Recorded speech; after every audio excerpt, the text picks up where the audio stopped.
Bonjour la France. J'espère que tout va bien en ce dimanche.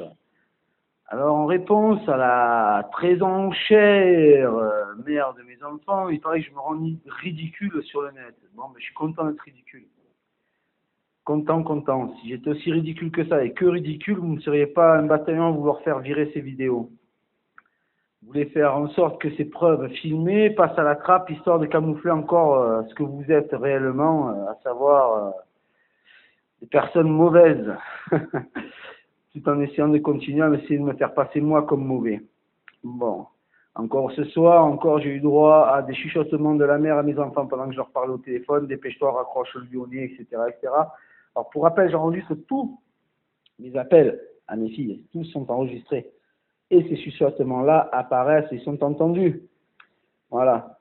Et ce qui me paraît encore plus dégoûtant, en fait, c'est que suite à la vision du film que j'ai fait quand j'étais à l'école vendredi dernier, aucune des personnes présentes, maman, institutrice, me semblait offusquée sur le fait que Mme Longequeux s'en prenne à moi verbalement, me parle comme un chien et me maltraite en m'attrapant par le col et en me soulevant et en me tirant vers l'arrière en me disant tu dégages. Personne ne s'est offusqué du fait qu'elle m'empêche de parler à mes enfants, de faire la bise à mes enfants, alors qu'il y avait largement le temps. Hein. D'ailleurs, sur la vidéo, certaines personnes apparaissent, donc je ne pourrais pas la mettre sur YouTube, puisqu'il y a des enfants qui apparaissent, ces enfants-là ne sont pas les miens. Donc je m'estime ne pas avoir le droit de les mettre sur le net. Par contre, j'aurais bien aimé mettre les personnes qui étaient là présentes.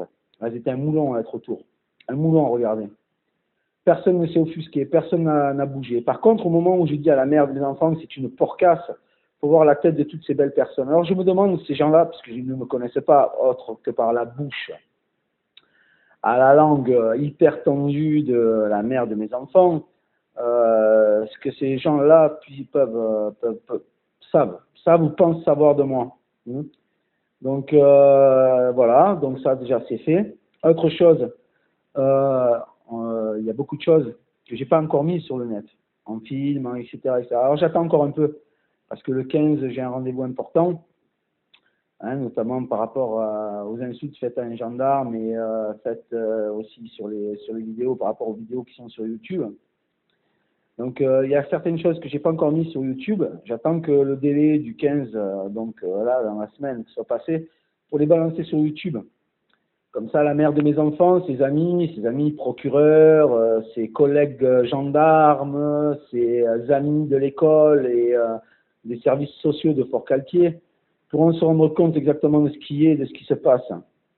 Et là, ils pourront plus faire marche arrière, la machine sera en route. Et là, je vais me régaler, moi. Moi, je vais me régaler. C'est là que je vais me régaler, moi. Vous avez voulu jouer. Vous êtes plein de bassesse. Moi, j'ai peut-être une grande gueule, j'écris beaucoup, je suis peut-être agressif, mais au moins, je suis dans la vérité et je n'ai pas peur de le dire. Même si je le dis mal, je suis dans la vérité et je dis la vérité. Contrairement à vous qui pensez être dans le bien et qui ne faites que le mal. Et vous en rendez peut-être même pas compte. Vous en rendez même pas compte. C'est ça, ce serait le moindre des mal. Mais j'ai des doutes. Voilà, j'ai des doutes. Donc, il y a un tas de choses que je vais mettre encore sur le net. Des films. Oui, des films. Pas simplement moi qui parle comme maintenant, parce que je peux dire tout et n'importe quoi. Comme le fait la mère de mes enfants, le problème c'est qu'elle, elle peut pas mettre quoi que ce soit comme preuve dans ses dires. C'est juste son blabla qui compte. Voilà. Et puis, je suis content que ta mère ne te sert plus.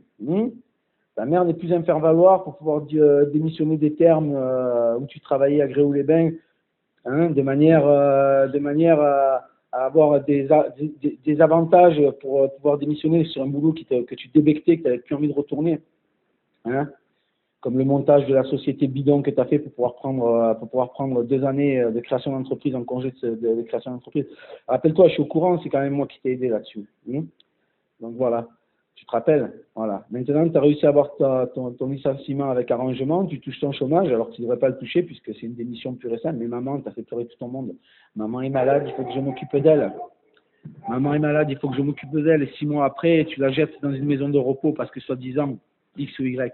Et comme par hasard, je dis bien comme par hasard, c'est qu'après que je demande à la juge, à ce que ta copine l'auxiliaire, là, celle qui apparaît sur le film de l'école Jeanne d'Arc, soit elle aussi sous le coup d'une prise de sang, puisque c'était une toxico, c'est une toxico.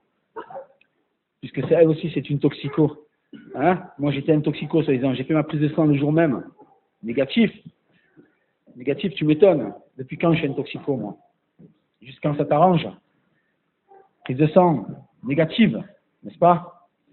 Et comme par hasard, quand je dis à la juge, mais moi, attendez, vous m'avez demandé à moi la prise de sang, j'aimerais qu'elle aussi, elle la fasse, la prise de sang, cette auxiliaire de vie de la grand-mère qui s'occupe de mes enfants. À titre amical, en travail au black, ou etc., et qui se permet de dire à mes enfants, viens ici ou tu vas finir entre deux gendarmes contre ton père, avec le regard bienveillant de maman à côté. Hein? Comme par hasard, celle-ci, elle ne travaille plus. Quand il faut faire la prise de sang, comme par hasard, elle disparaît de la vie de la grand-mère, de mes enfants et de tout le monde, comme par hasard. Ou c'est pour mieux travailler au noir pour s'occuper de mes enfants. Mais ça, de toute façon, je vais le surveiller, je vais le regarder. Et puis dès que je vais avoir confirmation, ça sera filmé et je mettrai les preuves encore sur le dos. Et je ne lâcherai pas l'affaire, je vais demander à ce qu'elle fasse sa prise de sang parce que c'est une toxico. Elle, c'en est une. Elle, c'en est une toxico. Moi, j'en suis pas un. Mais comme par hasard, hein, comme les choses sont étranges, n'est-ce pas? Et puis ta chère pauvre maman que tu étais si fière de pouvoir garder à la maison et t'en occuper comme une infirmière et une brave petite fille, aujourd'hui c'est un poids mort pour toi. Elle t'empêche de partir vivre en Alsace avec ton petit ami Fred. Alors il y a des choses qu'il faudrait que vous sachiez déjà, d'ores et déjà. C'est que j'ai une accusée de réception que je me suis envoyée sur les informations de mes filles concernant ce Fred. D'accord? Voilà, ça fait à peine un an qu'on est séparés, c'est ça? Et tu penses déjà aller vivre chez lui. Voilà, avec mes enfants. Voilà. Alors j'ai un accusé de réception qui est fermé encore, qui est daté, donc par l'accusé de réception qui est daté. J'ai les enregistrements de mes filles, que j'ai pas mis sur le net. Pas encore. Pas encore. Et on sait pourquoi tu as mis maman en salle de... en maison de retraite, pardon. C'est vrai. C'était trop lourd à supporter maintenant, n'est-ce pas? Bien plus qu'avant, c'est ça, hein? Hein? Du foutage de gueule. Voilà, c'est du foutage de gueule. Parce que maman est un point mort, alors on la jette en maison de retraite. Hein? Et puis on va raconter à tout le monde, mais elle était trop lourde à garder. Ah oui, c'est sûr, il y a une femme qui dort toute la journée, qui est sous alimentation directement dans le bide, etc. C'est lourd à garder, ouais. Tu l'as gardée jusqu'à ce que tu en avais besoin, tant que tu en avais besoin. Aujourd'hui, tu n'en as plus besoin, c'est un point mort, tu la jettes. Et c'est ta pauvre mère chérie que tu chérissais tant et que tu voulais garder et protéger. Qu'est-ce que tu es une brave femme. Qu'est-ce que tu es une brave femme et une brave mère. Tu fais ça avec tout le monde et tout le temps. Tu as toujours fait ça et c'est toujours comme ça que tu as vécu. Et tu continueras à vivre comme ça. Tu veux m'exclure. Tu veux me jeter en prison. Tu veux m'empêcher de voir mes enfants. Pourquoi? Pour pas que je croise ton homme et pour pas que je lui en parle. Parce que moi, ton homme, j'ai rien contre lui. Par contre, tu sais très bien que je vais lui parler et que je vais lui dire les choses et que je vais mettre le doigt là où ça fait mal. Et que ça va te valoir qu'au bout de 2 ans, il va te jeter comme une merde.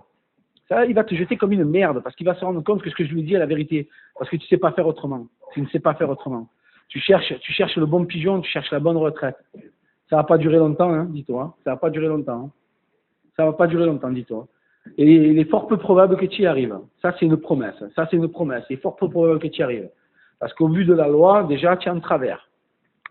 Alors, tu peux garder ta tête haute et faire toutes les petites manigances pour essayer de garder la tête haute et de raconter tes petits malheurs à ta sauce, à qui tu veux.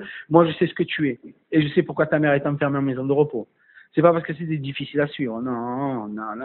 C'était pas par rapport à ça. C'était pas par rapport à ça, madame. Non, maintenant, ta mère est un poids mort. Maintenant, ta mère, ce n'est pas ma petite maman chérie que j'adore. Non. Ta mère, je la fous dans un mouroir et je me casse. Si possible, si elle pouvait mourir avant, ça serait bien. Le problème, c'est qu'on va rire. Et parce que ce que je suis en train de dire là, on va rire. Je le reprendrai beaucoup plus tard dans une autre vidéo, quand j'en aurai la certitude. Parce que c'est par cœur que je te connais, par cœur. Je sais tes dérives. Et je sais comment tu vis et ce que tu es. Et tu n'es pas ce que tu prétends être. Tu n'es pas ce que tu prétends être.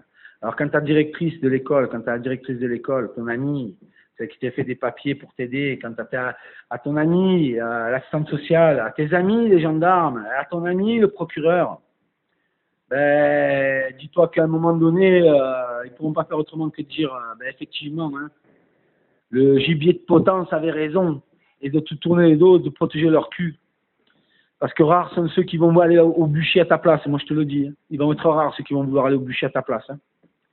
Il y a des plaintes contre moi, contre des gendarmes. Moi aussi, j'ai des plaintes à déposer contre des gendarmes. Je ne l'ai pas encore fait, je vais le faire.